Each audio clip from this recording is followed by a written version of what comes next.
With the Government of Canada ramping up defense spending, CANSEC 2026 in Ottawa brought together a record number of industry players, military leaders, government officials, and international delegations. Here are my StrategyCorp colleagues Frédérik Larouche and Garry Keller on why who was in the room this year really matters. Prime Minister Carney was the first Prime Minister to ever attend CANSEC. He was there along with multiple cabinet ministers. We also saw a lot of premiers. Having Premier Ford, Premier Holtz there, I think it shows how each of these provinces wants to get a piece of the pie into the defense investment. But I think at foremost is having Prime Minister Carney there shows the commitment of the government and how they believe in the industry, and they're proud to be standing there with the industry. We're seeing a big push from a number of countries that came to CANSEC this year. I think probably the two biggest headliners, German Defense Minister Boris Pistorius was here in attendance. He was here for a number of reasons, including trying to promote the German entry into the submarine procurement that Canada is currently engaged in. So he was certainly the biggest name that was here. The Polish Defense Minister Władysław Kosyniak-Kamysz was also in attendance. And that's notable too because Canada is the country of focus in Poland's version of CANSEC, which is coming up in September in Poland. So this is a bit of a preliminary visit here. So in addition to these two big names, you had a number of smaller delegations from a wide range of countries, including you had Ukraine, a large number of folks from the Ukraine Defense Ministry here. Canada and Ukraine just signed an agreement earlier today on drone manufacturing, and I've seen delegations. The Norwegians were here, the Danes were here, so a number of big countries were here as well because they see opportunity. Canada says it wants to expand its growth, it wants to expand its footprint in terms of where it's buying defense equipment and infrastructure from. Well, people have picked up on that. One of our tech and procurement expert, Terry Nemeth, pointed out that cybersecurity and tech attendees and exhibitors were also very well represented this year at CANSEC. It was a totally different show. First of all, the Prime Minister talked about quantum, AI, sovereign capabilities throughout the tech stack. The other thing I will say to you, what was present, day two, and not many will notice this, but the keynote for lunch on day two was Sir Richard Moore. He used to run MI6. He was there and he gave the speech and he talked about cyber, he talked about intelligence, how important it was. You would have never seen the chief of CCCS or Canadian Center for Cybersecurity there in past years. They were front row. So Carolyn Xavier and her team were there listening to all that. To back it up, when you go over into the tech tent, you had all of those components, cyber, AI, sensing, all of those things that are important. Defense has changed. As Frédérik Larouche mentioned, Mark Carney became the first sitting Canadian Prime Minister to attend CANSEC. While at the event, he gave a speech that laid out several priorities. While at CANSEC, the Prime Minister announced multiple initiatives. The first big one, I think, was when the entrance into discussions with SAB regarding the purchase of the Global Eye and how the Global Eye would be made here in Canada.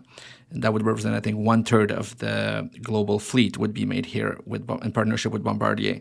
The second big thing he announced was the Defense Concierge Service. He introduced the Defense Concierge Service intended to help the small and medium businesses do business with government. So I think the goal is to Sherpa and better support those small and medium businesses through government processes. As we know, the Government of Canada's procurement process can be quite complicated, but it's also going to be helping smaller business that might be newer to defense that are looking for funding or support growing their business. Being at ISED, they'll be able to access those services. It has a lot of potentials, but time will tell on how it plays out. Probably getting a lot less attention was, what I will call, or I think what the Prime Minister called the so-called Canadian bump. The ITB credits are significant. And what struck me when I looked at the show floor or the convention floor is you had all of the traditional large systems integrators, defense contractors, those that build tanks, planes, icebreakers, what have you, that fit out, the military. But more than double in size was the technology. And when I talk about that so-called Canadian bump, the ITB credits are specifically targeting those large defense contractors, which are not all Canadian controlled. But what it does do for them is it helps them incentivize them to actually to have at least a move up to about 70% Canadian content. That equals about 100%, so they get all the credits. So, traditionally, a systems integrator has been reluctant to change their global kind of tech stack. If you're building a submarine and you have the submarine hull is one thing, but then all the outfit, the radar systems, the sonar, all of that, there's a lot of technology there. Well, the more that a Canadian firm can have a chance at being part of that, the better. Lots of companies are looking to sell into the government of Canada right now. In the context of defense, this can be a good thing because it provides a variety of options to the government, but it also comes with risks. You, of course, had your large companies, large defense experts from around the world here, Canadian made too, with their large booths. You also had a number of first timers, and you also had a number of people on the floor who were trying to sell into the government of Canada or sell into a prime contractor that currently exists. And the challenge with that is when the government of Canada is pledging billions of extra dollars in military spending, people smell opportunity.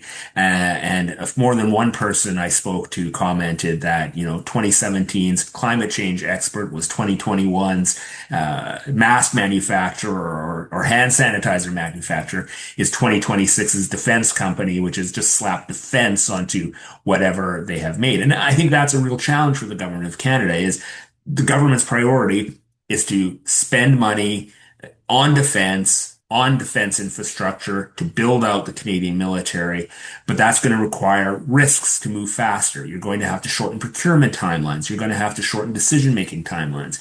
And ultimately, that's when you get into trouble. Because as we saw during the COVID pandemic, you had some not so savory characters being able to win multi-million-dollar government contracts that ended up in Auditor General's reports, in parliamentary investigations because there was waste and in some cases outright fraud. So this is the challenge that the government of Canada is going to have to engage in, right? Move fast and break things, right? In order to get procurement done fast and get the things that DND needs into the military versus trying to ensure that we don't see fraud, we don't see waste, and that money is well spent.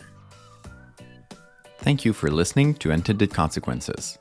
The views expressed during this podcast are not necessarily the views of StrategyCorp. All rights for this episode are reserved, and the guests on the Intended Consequences podcast might be current or past clients of StrategyCorp. To find out more about the work of the Institute and to subscribe to our newsletter, visit our website at strategycorp.com/institute and make sure to follow us on Twitter and LinkedIn. I'm Sebastian Lebrac, and I intend to talk to you again next episode.